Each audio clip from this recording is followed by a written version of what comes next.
lelaki 100 meter. Di lorong pertama, Yahya bin Muhammad Mursyid dari Rumah Biru. Di lorong kedua, Nur Muhammad El-Zahar bin Muhammad Azri dari Rumah Biru. Di lorong ketiga, Muhammad Is Imran bin Muhammad Zahri dari Rumah Kuning. Di lorong keempat, Amar Muhammad Zarif bin Laki Nur Fizham dari Rumah Merah. Dan di lorong kelima, Muhammad Syaril Aswad bin Abdullah dari Rumah Merah.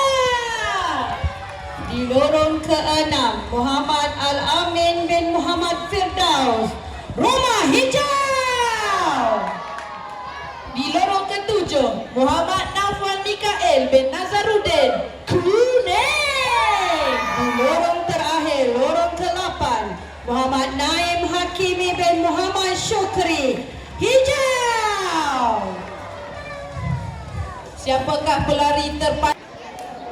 Ayo penyokong-penyokong, mulakan sorakan anda.